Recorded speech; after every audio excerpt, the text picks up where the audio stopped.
everyone. Welcome to a free-form edition of ARG Presents. I'm your good pal, Amigo Aaron. I'm joined today by a man who holds all the pieces, and he's taking this thing to work. Give it to the Brent. Hey, how's it going, man? So, Brent, why don't you school the folks as to what we've been up to this morning? Manic, mayhem, silliness, craziness. But we're here now, and that's what matters. That inaudible stutter pretty much explains what's been going on here. So we've gone remote for 1 week only. And unless we also need to do it next week. Yeah, well, it's raining outside, and so the arcade was loud. Also, we're coming back from Boatfest. We've misplaced some things. Now, I spent all morning looking for the wheel pieces to put on the wheel here, which I've got the wheel right here. We didn't spin this thing at Boatfest, but you can see I've got it here. I've got the wheel fine, but I couldn't find the wheel pieces anywhere. So I was lamenting them to Brent, and lo and behold, who's got them? It's the Brent. And Brent has our backup secondary emergency wheel populated, but we'll get to that a little bit later. You know, we thought today we would talk. I wanted to talk with Brent a little bit. We haven't talked that much since Boatfest went down.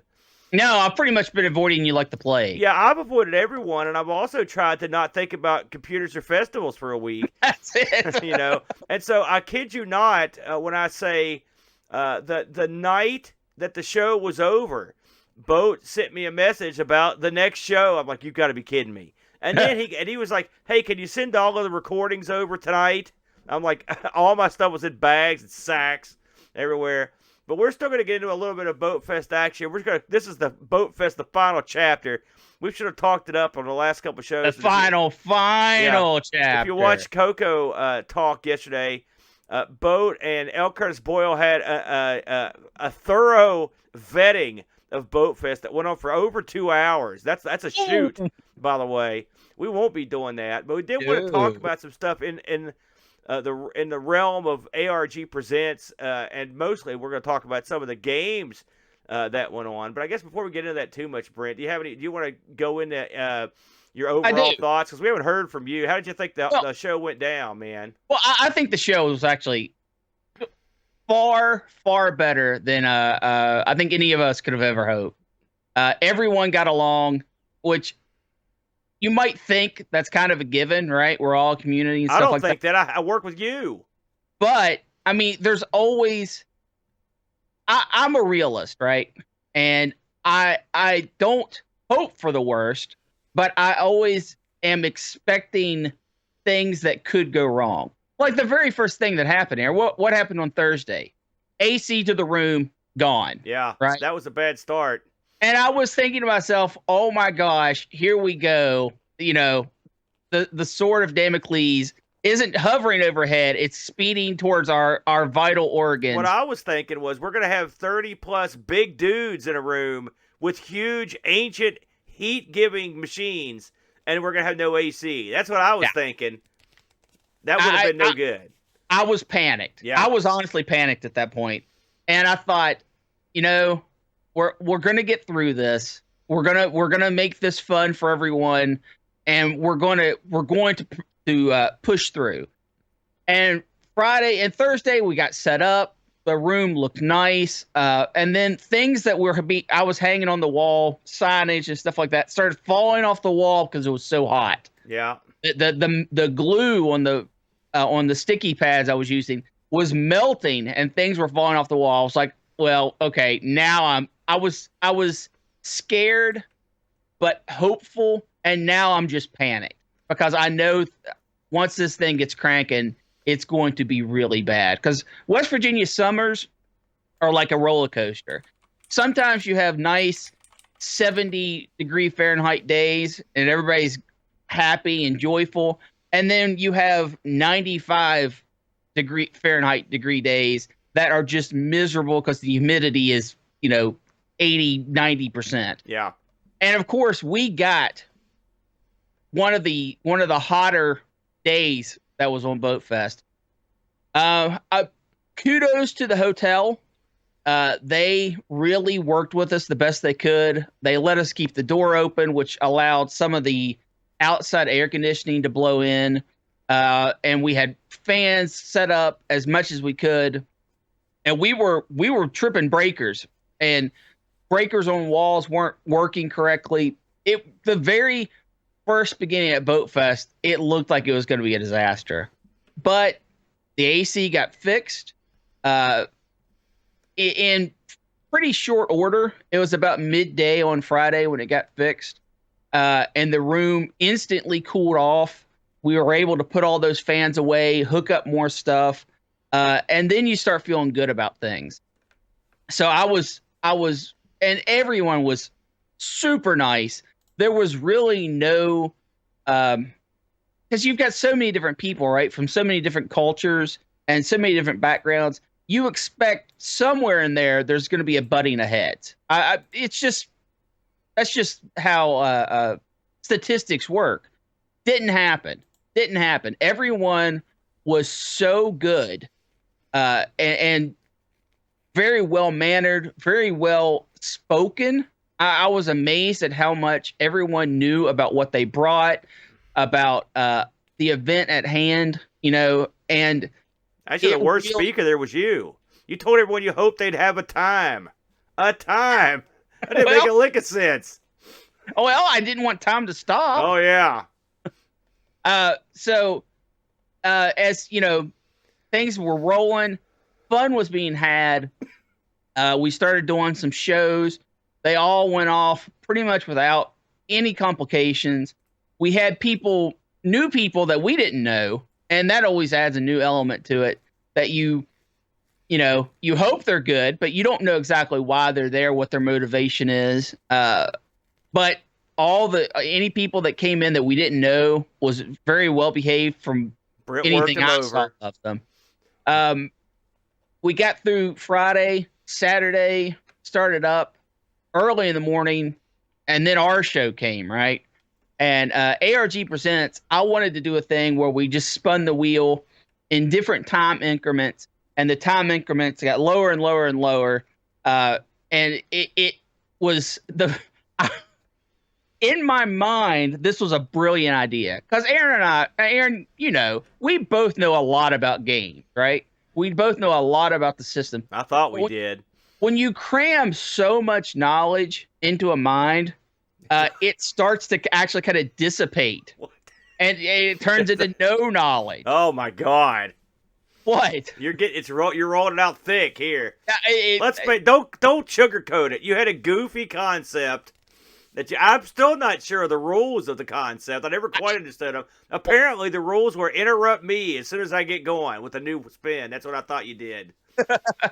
So we start. I think it's a brilliant idea until I sat down to do the show live in front of a crowd. We spin the wheel. Aaron, do you remember the first thing we got? We got Odyssey 2. Odyssey 2. Do you remember the second thing we got? We got Odyssey 2 again. Because you hadn't thought about that. Well, I had thought about it, but I thought, man, what's the chances? Yeah. And we ended up spinning two things twice. Yeah, Atari was the other one. Of all the things that are on the wheel. I want to jump in here for a minute, if I may. Absolutely. Because this is a good time for us. We can kind of do this as we go through. I was making a very important point when I got cut off, and I want to expand on it a little bit, if I may be able to. We were talking about the Atari 2600 version of Pac-Man. Okay, now Brent opened the conversation about this by saying Pac-Man was so bad. Was the second Pac-Man did that make it okay? I guess was basically the way you put it. And then he, of course, went on to say he was talking about Miss Pac-Man. Why you called it the second Pac-Man, I don't know. So anyway, what I talked about was this, and I wanted to finish my thought from the show. People, this is that look back to 1983 or whatever with 2022 eyes. And the thing is, unless you were there, this is one of those old rants. Unless you were there, you don't get it. And when you read this stuff, it sounds plausible and logical, but it's not true. It's wrong. And the word on the street is that Atari 2600 Pac-Man was this huge debacle. Okay, that was like the worst game ever, and people were throwing cartridges in the gutters and throwing them in the streets. It was this huge, unbelievable, hideous crime. Right? Not true at all.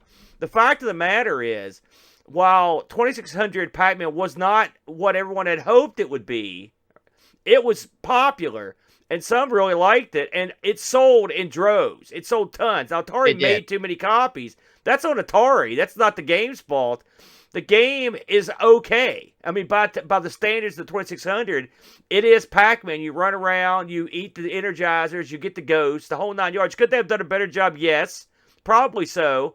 But the guy that made this game was a pretty good programmer, and he went on to, like I told Brent that at Boatfest, he went on to get one of the biggest bonuses that Atari ever gave a programmer because of the incentive program they had, because it sold so well. But again, they just made too many copies. But everyone I know from back when I was a kid and this came out, everyone had this game. Everyone, all right? So when you hear about, and we all played it. We played it a lot. It was played. So when you hear these tales about how this game was so hideous, I mean, yeah, if you play it today by today's standards, because we've got everything, we're spoiled. You know, we've gotten used to having the best, and people go back and make these 2600 games and make them awesome. But the truth of the matter is, this game was just fine when it came out. It was disappointing to a certain degree, but we were used to playing arcade ports that were nowhere near as good as their arcade counter, what they were based on. And this game was more, like I said, everyone I know had this. People talk about E.T. It's the same thing. They made too many. They overestimated the interest in it. Now, E.T. is not as good a game as this, but I mean, I've played much, much, much worse. And everyone had E.T. as well. Everybody had it. They may not have played it, but they had it. But plenty of people played 2600 Pac-Man. That's what I was getting at. Because now when people say this stuff, it doesn't make any sense to me. Go ahead, Brent. Here's the thing. I don't totally disagree with you. But the problem with Pac-Man is there were better versions of the game out there. But not for the 2600. No, you're right, because this was the only one for the 2600. But when people saw what others were doing with the game, and they were making it truer to form, it got into their minds that the Atari version of this, because this was Atari's game, basically, I know it wasn't, but it was, they expected this to be better. Are you talking about contemporary people or people? No. Okay, because I was going to say, here's a little tidbit. Here's a little knowledge bomb, okay? When this came out on the Atari 2600, Atari 2600 was video games, all right? I know. For the masses, when you said, hey, you didn't say let's go play video games or let's go play your console. You said let's go play Atari because this is the game that everyone had. Now, eventually, Intellivision and Coleco crept in, but trust me when I tell you that no one was looking at this and saying like, man, this looks a lot better on like the Valley Astrocade, because no one knew what that was. Nobody. There was no internet to tell you it was out there. All these other systems, I heard about them after the fact, because when I was a kid, you didn't know about other systems or computers. You knew about the big dog, and this was the big dog. And you're right. I agree with 99% of that. I think that the public was starting to get informed in these days, because magazines were starting to get published a lot, especially less with consoles, more with computers. But the knowledge was starting to creep out there. The problem with Atari Pac-Man is it could have been better. And I think that Absolutely. I think this is one of those games where it was unfortunate for Atari, because Atari saw all these other people making Pac-Man, and they thought they had all the time in the world. They were trying to milk the arcade for every last quarter they could get out of it. And when all these other versions, be them called Pac-Man or whatever they were called, started coming out, Atari was like, crap, we've got to get something to market. See, that's not the way I heard it. They wanted this out for a Christmas sale. They did. And they pushed the programmer hard to get it out. I mean, he got this thing done quick. Yes. You know, I mean, listen, that's what Atari did. That's and But, which to their detriment often.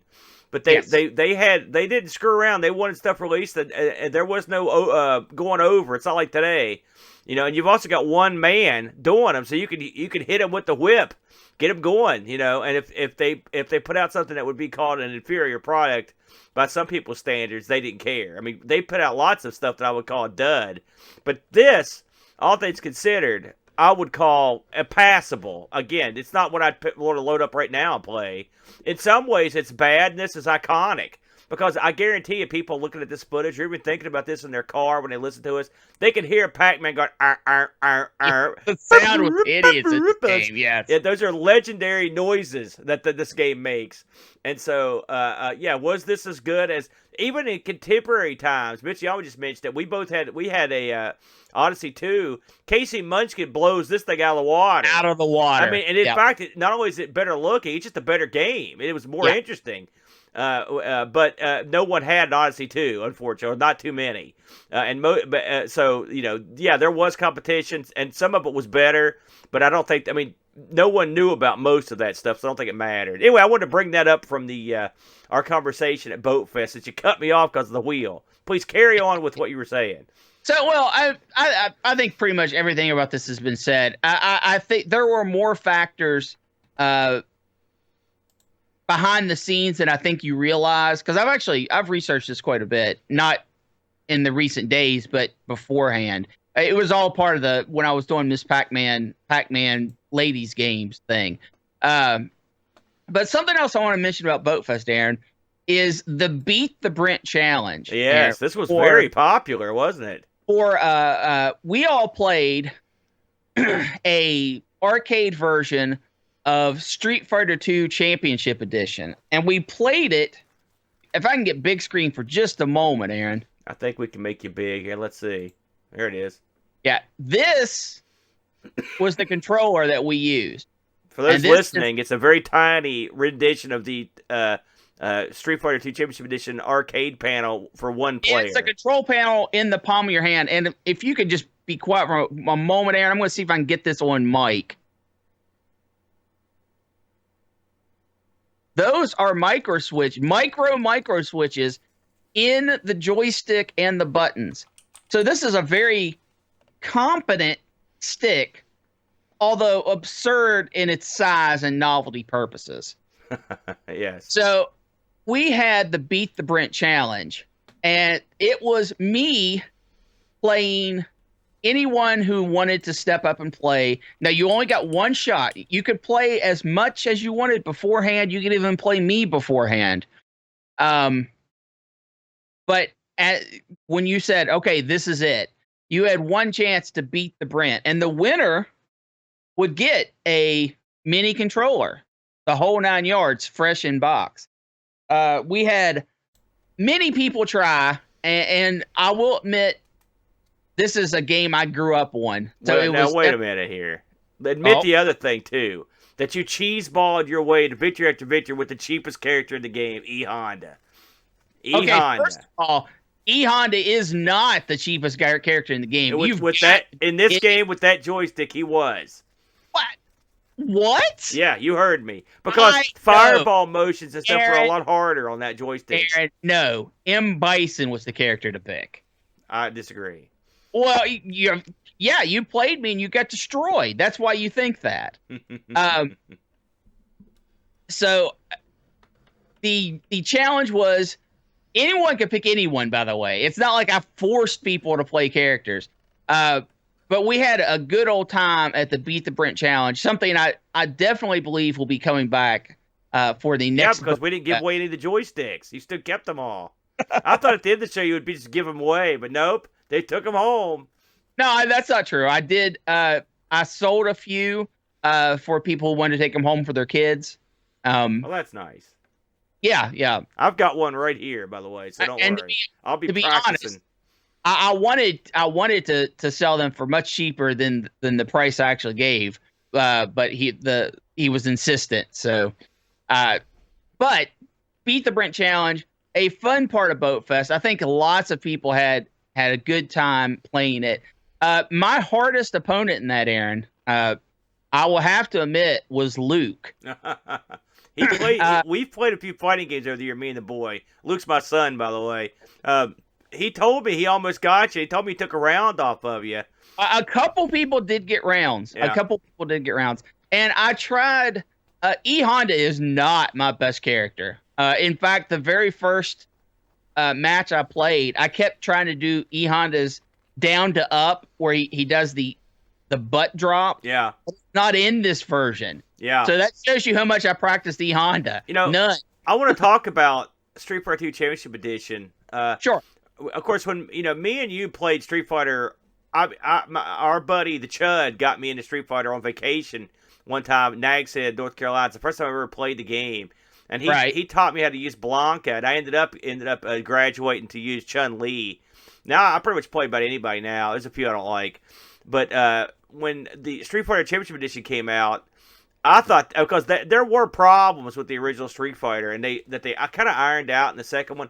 And I gotta say, this is one of the great Street Fighter games. And I know there's a lot of alphabet soup, like sequels done to death on the Street Fighter series, and really Championship Edition was the start of it. But at the time, the idea that you got to play those bosses was really cool. It was. Because no one thought that was something you could do. It's just because the way the bosses acted, and they did a good job translating what the bosses did in the first game into the players' hands.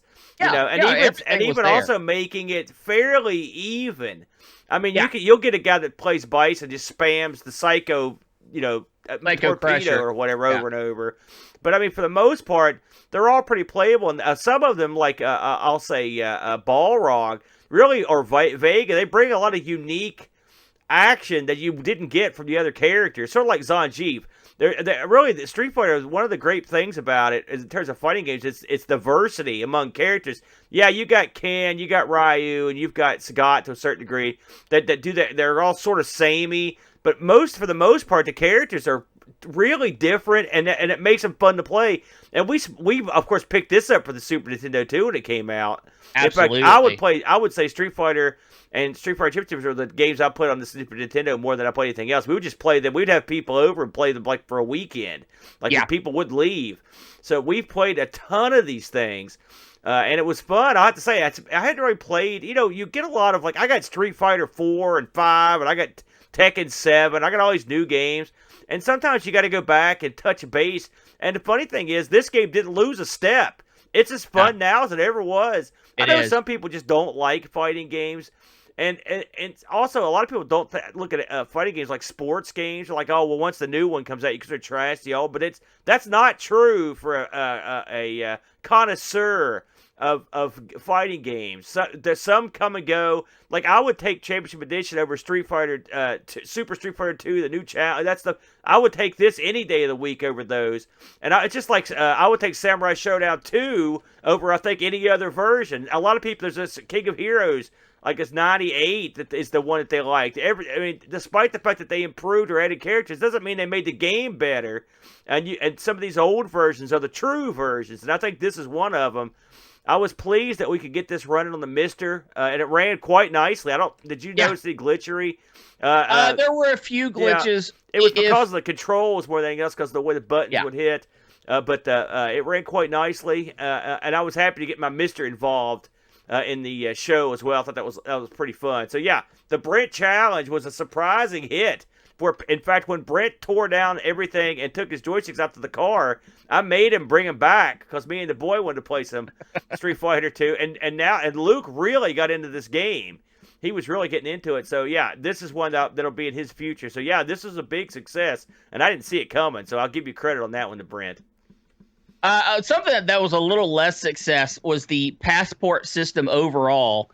I think some of it was down to explanation. Also, I think some of it was just down to.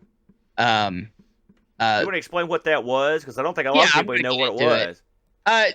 We were trying to encourage people to do multiple things while they were at Boatfest because we didn't want people to sit back and not feel like they could play this or do that. So we wanted to try to push people in certain directions. So we handed out a passport, which was realistically, it was a 5x7 piece of cardboard that allowed you to earn stickers by doing certain things at Boatfest. For example, Beat the Brent was one of the things. When you tried to challenge me at Street Fighter, you would get a sticker that could go onto your passport.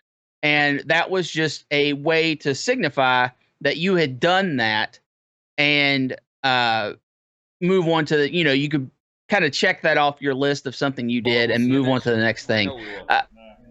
Well, I think that I will take some of the blame in not explaining it well enough. I kind of thought when people got their welcome bag, they would actually go through the contents of it, and for the most part, I think a lot of people didn't. In the goodie bag, you got hand sanitizer because we wanted, people, a lot of systems were brought and a lot of people were there, and we wanted people to stay clean when they were using the equipment and not pass on really germs or anything else. Thankfully, that was not an issue. I don't think anyone got sick from Boatfest, at least not that I've heard of. So big thumbs up for that.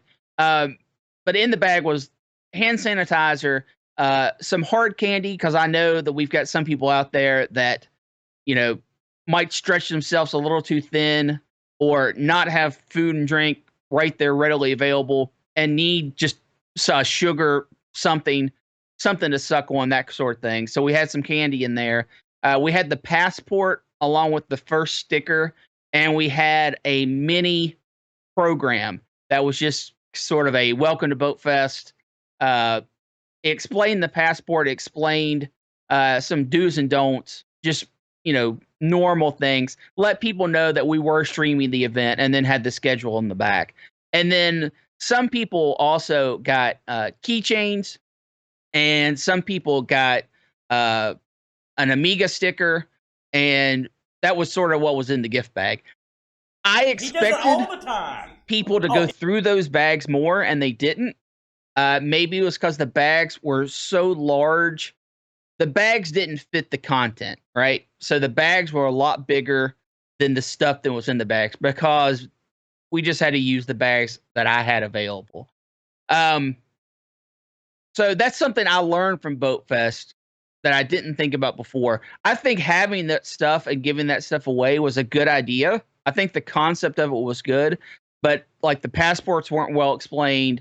And I think the bag didn't fit the stuff, so they didn't actually look into the bag and explore what was inside the bag. But that's something that we can fix moving forward. That's an easy fix. I want to talk about another game-related bit at the show, and that was we had Boat put together 3 challenges basically, and the first one I want to talk about is a game for the Coco called Timberman. Now this thing's been ported, I think, everywhere. This game got a lot of play at the show, and Boat made these really nice trophies up, like I mentioned, and I was surprised how this was the runaway success of the high score challenge. Everyone was playing the Coco 3, and we had people at the show that had never seen a Coco in their whole life, which was interesting to me. And they all had a shot at it, and Boat had it rigged up nicely with his HDMI out. He had all the accoutrement he'd been sent for the joysticks. He had a Genesis pad hooked up, and he also had the one of the deluxe Coco sticks. You could use either one. I really hadn't played a lot of this game, but it is an addictive game. And the high score challenge for Timberman went well into the evening. The top 2 players kept tying. It's quite remarkable. And they finally switched to another game to break the tie, and they tied at that. And the 2 guys were Andy Jarvis, which is our buddy Pat's son, and Raw, which was Pac-Billy's brother, who was there, who also he cleaned up. We'll get more into him in a minute. He sort of ended up winning the Timberman challenge, but he'd won the other 2 challenges, so they decided as a sign of fellowship to give the Timberman trophy to Andy. And so he got it, which was nice. It was a nice sportsman-like thing to do. Have you played Timberman before? Just, I mean, it's on everything. I know it's on phones and a lot of other systems. I really hadn't. I knew of it. I think I'd played it a couple times, but not in depth. It's a simple but fun game, isn't it? I didn't like Timberman. Oh, of course. I like Dodgy Rocks 100 times better. Yeah, we'll get into Dodgy Rocks here in a second. What did you not Uh, like about Timberman? Controls, I mean, oddly they're pretty enough. simple. It's not about the simplicity. If this was hitting two keys on a keyboard, I'd have loved it a lot more. Yeah. The stick, it's meant to be played with an analog stick, and we did not have an analog stick because I talked to We I did think it was have an analog stick. The not deluxe hooked up. Coco stick's analog. Well, okay, maybe we weren't using it as an analog stick because I talked to Curtis about this. The default position for your little Timberman is on one side, so you could really let go of the stick, go to that, and hit the button, and it would be that side, and then you had to push to the other direction to get him to go to the other side. And for me, that was very awkward. I think I put up a reasonable score. I think my score was in the 280s. Yeah, that's what Luke put up too. He put a score up in the 280s. I thought it was a pretty fun game, and I enjoyed it. And so that was our number one offering on the Coco. Now we also had a game on the A500 Mini, which was called Dodgy Rocks. And Boat didn't put these things up ahead of time, so no one could practice them. It was all part of Boat's evil plan. I had played Dodgy Rocks, just getting it ready to actually put on the Mini. What did you think of Dodgy Rocks? This was another one that got a lot of play. I really enjoyed Dodgy Rock. At first, I did not know that you had other actions besides just dodging the rock. Yeah. But this becomes a huge point pressure luck sort of affair because you can just dodge the rocks. I mean, they're coming down in 5 different columns. Occasionally, he'll throw a special rock as well. It's kind of like a fireball that instead of going down the 5 columns that are available, it will go diagonal or it will try to go basically where you're at, which makes it a little more tricky. And all of this was on nightmare mode to make the game harder. That's the way we all played it. So if you just want to dodge the rocks, you can get a pretty good score. The very first time I played it, that's how I did it. Once you start learning about it, though, you can jump and hit the rocks and destroy them, and you get points that way. You can just barely dodge the rocks and get a near miss bonus. You can do it that way. Or you can double tap and kind of power slide and destroy rocks that way, and you get a bonus for that. That made a huge difference. Huge difference. It became a game of skill on top of just a high score game.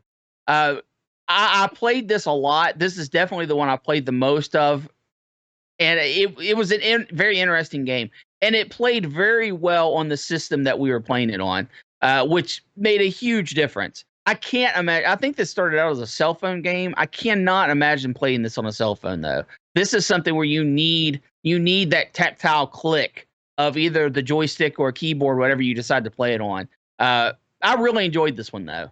The third game of the challenge was the sequel to Trash Man. Now I'll be honest with you, I didn't play this once. This was on the it was on Boat's ZX, and every time I was over there, that thing had a little glitch or something, and I didn't get to try the Trash Man sequel. Did you get to give this thing a whirl? I did. I think the problem with Trash Man was none of us knew how to advance past a certain point, and it became a group effort, which was very cool, by the way, of trying to figure out how to get past this certain point in the game. And I spent a little bit of time with it, but I kept getting pulled away to do other things. I hope, I don't know if it ever happened, but I hope someone got past the point. I figured out a few things. I think other people figured out stuff behind me. Was this thing called Crisis Time? Was that the Trash Man? Which one was the... Because there's a couple of these sequels. I'm not even sure which one it was. Like I said, I never got to go play it. What was the name of it? Do you remember? It was Trash Man. Yeah, something in Crisis. I think that was Crisis Time was the name of it there. I'm not 100% sure. So, but yeah, I think, does this look right to you? Yes. Yeah. Yep. So there you go. If you're watching at home, Crisis Time. I loved the original Trash Man, and I heard that once you figured out what was going on, it got to be a more fun. But this one I didn't get to try that much. But Rob won this one too. Like I said, he really won all three. He was killing it out there. He's also the strongest guy I've ever seen. His brother Pac Billy had this enormous, like a studio monitor, the biggest one I've ever seen in my whole life. I mean, Brent, how would you estimate the size of that monitor? It was big, and it was dense. It was big. It was a big block, and he went out and carried that thing by himself in and out. I couldn't believe it. Impressive power on the man. I got to give the guy credit. So we also, I want to touch on one more thing game-wise before we start winding this thing down. We had a good go at a game that I didn't think we would, Brent, which was on the Jaguar. Tell them about that. Yes. Well, are you talking about the NBA That's Jam? Right. That's right. It was almost certainly a West Virginia first, and it could even be an East Coast first. We had a Jaguar set up, and someone had the 4-player multi-tap, which talk about being underutilized for all systems. That was Pac Billy, by the way. Yeah, it was super underutilized by the Jaguar. I think there were only like 2 or 3 games that ever used it. Unfortunately, there were two basketball games. Yeah, he had the multi-tap, but he only had 2 controllers. And it's a Jaguar. Who's going to have Jaguar controllers? Aaron's going to have Jaguar controllers. That's right, because I've got a Jag myself. That we never play hardly, but we've got the Jag. Well, exactly. So there was some 4-player Jaguar action happening at Boatfest, and it drew a lot of crowd. A lot of people watched the action for those who weren't able to participate. But holy cow, probably, like I said, probably a West Virginia first of a 4-player Jag setup. It was amazing. The funny thing about this is, I was watching the guys. I was setting up for a show, and I was watching the 4 fellas try to figure out how to start 4 players on it. Yeah. Which you'd think would be easy. But they were having to look up the docs and stuff because it's the Jaguar. Nothing's easy on the Jag. So just getting the game started and getting all the players in, it was no easy feat. The sad thing is, once you get through all the hullabaloo of getting everything hooked up, getting the joysticks hooked up, getting the controllers set up, getting the game started, this played a pretty darn good game in NBA Jam, Brent, if I may say. And I've played a lot of Jam. It had a lot of the calls, the voice calls. It had a lot of the special dunks and stuff. It had the full ride. It was good, man. I couldn't believe how cool that was. And I was impressed that Pac Billy brought the 8-player control or the 4-player controller. But what amazed me was, number one, that it existed, and number two, that someone had purchased it, and I couldn't believe it. And Pac Billy, like I say, he had one of the 2 games. I think the other one was Charles Barkley Shut Up and Jam or something like that. Another basketball game. But who's going to play that when you can play NBA Jam? I was wondering about the availability of that one. Now there was another set of games going on that was even an 8-player game. Now I didn't find out about this till after the show. I was. Can you speak on this, Brent? I really can't. I knew it was happening. I knew it was getting set up, but I actually never saw it being played.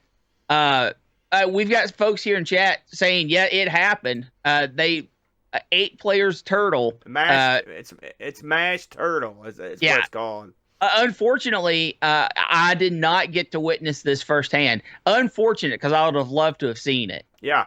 And so this is literally, as I'm looking now, this is the first time I've actually seen the video for it or have any idea what it is. But I mean, I love the idea that it was 8 players. I think they used, and someone in the chat can correct me, I think they used the Fuji nets on this to hook up 8 people, if I'm not mistaken. I love it though.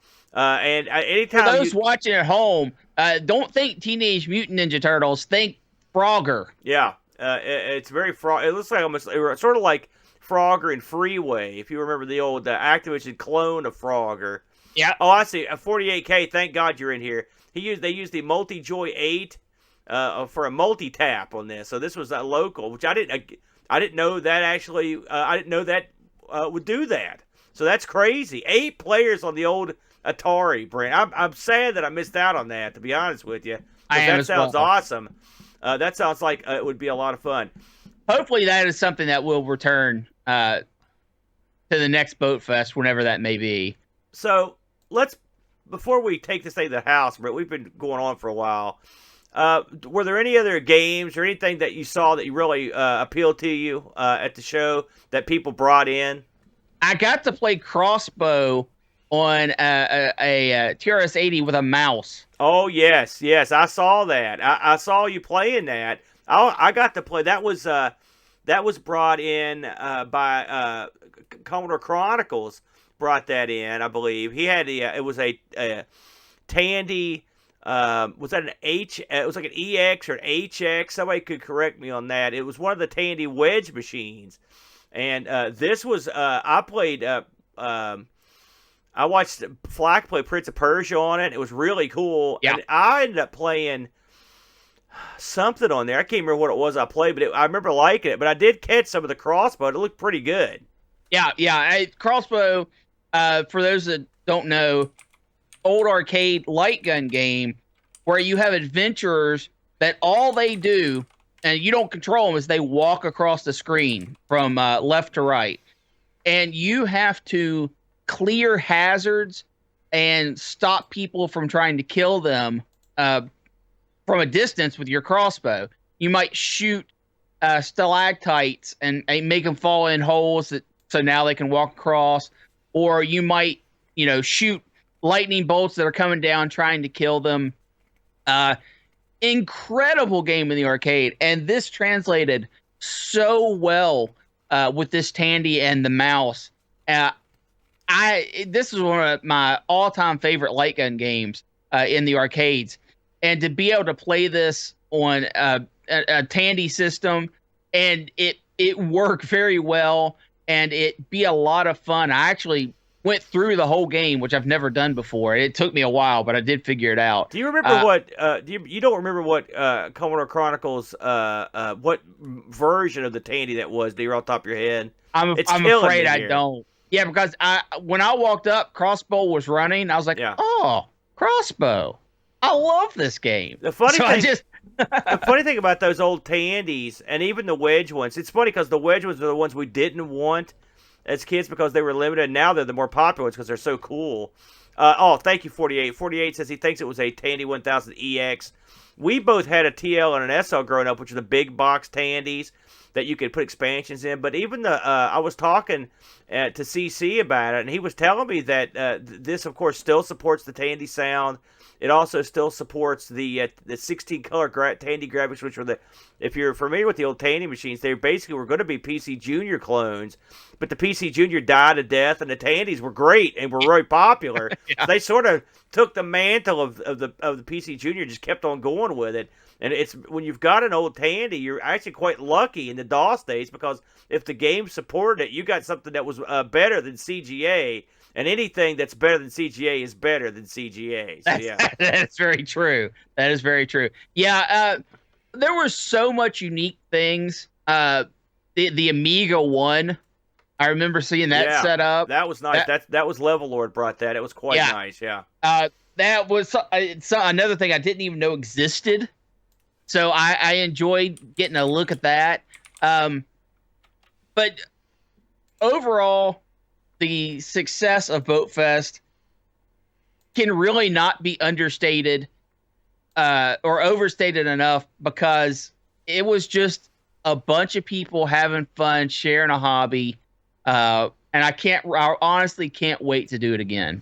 I agree. Now, and Boatfest was a lot of fun.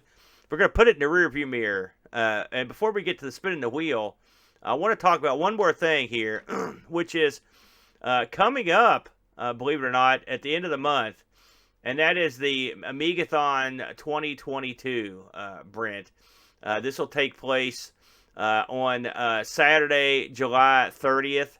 Now, we are bringing AmigaThon back. We do AmigaThon every year, Brent. It's a charity event.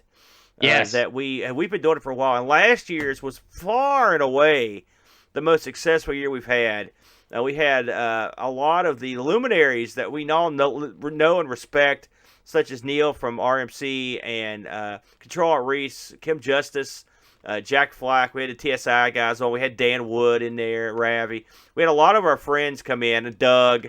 We also had the guys from Coco Talk. We had a great crowd, and it took a ton of planning to get this together. And I told Boat, because I knew, given the time that that Boatfest was going to come around, that, like, listen, there's no physical way we could plan another one of these Amigathons like we did last year. And I said, something else that bothers me a little bit is that times are tough around the world right now. Money's tight, and with the energy crunch and whatnot, we all know what's going on. I don't want people to think that every year we're gunning for these huge numbers. I mean, people can give what they can give. I don't want to keep ramping because I kind of feel, I don't say I feel bad, but I don't want people to give more than they can afford. And I know a lot of people are so nice and that they will do it. So what we're going to do this year, of course, it's still for charity. We're still going through the Children's Miracle Network. But we're going to go back to basics this year. This year we're going to do 12 hours, at least 12 hours, depending on how froggy I feel at the end. We may go a little longer. And this is just going to be me, the Brent and Boat, and some special guests that are just going to play games. We're just going back to the old days. We're going to load up the Amiga or the Mister, or the Amiga Mini, or some combination of the three, and we're just going to play games. We're just going to sit down and play 12 hours or more of games. We're going to do the first 4 hours over at Boat Studio. Then I'm going to hop in the car, come over here, and me and Brent are going to knock out 4 hours in the arcade. And then I'll do the last 4 hours with, I'm not sure yet, who I'm going to get to come in. We're going to have a special guest come in, maybe a couple even, and play games with us for the last couple hours. So we want to pitch it. It's coming up quick. We want you guys to try to pop in if you can, if you could spare it, and if you can throw some cash to the Children's Miracle Network. The website is already available for your donations. We've actually gotten a few donations. I'm going to enlarge this. It's the website, if you want to donate, is bit.ly/Amigathon 2022. Simple stuff, Brent. bit.ly/Amigathon 2022. It's coming up in just a few short weeks, the Brent. Yes. We've got sort of a packed month. I also want to mention that in 2 weeks from yesterday, which as the recording of this, I'll just go ahead and give the date. It'll be Saturday the 16th. It'll be another round of live wrestling. We'll be going. Myself, our good buddy Hose, and the Boat will be covering everything that goes down at the wrestling show right next door to us. We're going to be covering it live, streaming it on Twitch. So if you've got a big kick out of those, we're going to be running that. I also want to make another announcement that we've added some people to the Amigos Stream Team video cavalcade, graciously allowing us to put up their live streams. We're going to have our good buddy who's in chat, 48K Ram, who does, a top shelf show every Tuesday on Twitch. Please check him out and follow him over there. He does shows where he shows demos. He does a repair style show where he'll go in and try to repair machines. He also will judge these contests that are always a lot of fun. He's always got something that's really fun going on. And I approached him. I was like, man, I'd like to archive your shows, your streams. And he is going to graciously allow that. We're also going to have, starting this week, we'll have Happy Coding's programming tutorials are going to be on the Amiga Stream Team channel. So he does a stream once a week, usually for ZX programming. You've seen him on the International Computer Club. We're going to have him added to the mix on the Amiga Stream Team channel. Again, that's what this channel was made for, to sort of archive some of these streams, because some of these things are valuable to go back and watch, especially for repair tips or for programming tips in this case. So it should be a lot of fun, and we hope you will check that out, the Amigos Stream Team, 3 words. If you subscribe to that channel, you will get all the goodies as it comes down the pike. Brent, should we go ahead and spin this sucker? Oh, let's do it. Here we go. So you want to explain one more time what's happened here? This is a temporary wheel solution for Hopefully this week only, but we'll see how she goes. If you're listening on the in the car on your radio, Brent has this sort of, I would call this I bought him this, so I guess I'm insulting myself, but this is sort of a B grade wheel that he's put together here. And he put all the pieces we had on here 2 weeks ago back on the wheel since he got all the pieces. But I'm going to do a zoom in on here. Whoa. Do you want to read these or just want to go ahead and spin it? Nope. Let's just go. Go ahead, bud. Okay, pretty good spin. Kind of weak by Brent standards. And we have a winner, Brent. What do you got there? We have the Sharp MZ700 brought to us by Dean. That's all you need to know. The Sharp, can you read those numbers again for the people at home? The Sharp MZ700. The 700. Now, I'll be honest with you. I believe we covered a Sharp a while back, but I don't remember it being that one. So I think this is a new ground for us. So I guess we're going to be, I don't know anything about that. Do you? Nope. No. Okay. Well, so we're back in our comfort zone then, aren't we? We're right back to where we started. Put it again. So yeah, just put it down. So that's the Sharp MZ700 next week, and we'll be back live and in living color. It should be a good time. Brent, any parting thoughts before we take this thing to the house? Just thanks for all the support out there. It means a lot to us to keep us going. That's right.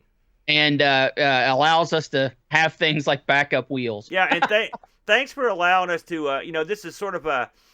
We wanted to sort of do a look back episode without getting too hokey about it, and most talk about the games. But we will be back to our normal format next week. I'm excited to get back to business, Brent. Well, good Lord, now I'm not. Oh, geez. We're out of here, everybody. We will talk to you guys again on the flip side. Until then, have a good week. Thanks for joining us today. We really hope you enjoyed the show. A special thank you to Devin Styles for our vector-style graphics and Parkbit for our amazing music. Would you like to help keep ARG spinning? You can do so at patreon.com/ARG Presents. Just like these fine folks. Drarlet 17, Laurent Garout, Templar Mar, Z9K9, Jerry Dennington, John Dykeman, Retroology, Air Shack, Texas Foosballer, Sundown, O-Raw, Super Tech Boy, David Terrence, Mr. B, Roushie, Graham, W. Vetke, Dave, Velociraptor, Bernhardt Lucas, Steve Rasmussen, Anthony Jarvis, Bitterblitter, Jocko 6502, Kevin Bean, Andy Jones, Andy Craig, Rob Black O'Hara, Jason Warnes, Mitsuyama, Chris Foles, Frodo Idell, The Slow Norris, Terry Howard, Full of Hope, and Roller. They all have access to our Discord channel, their name called out in the credits, and visualized in the ending scene. Have an idea for a wheel piece? You can send it to us at argpresents@mail.com.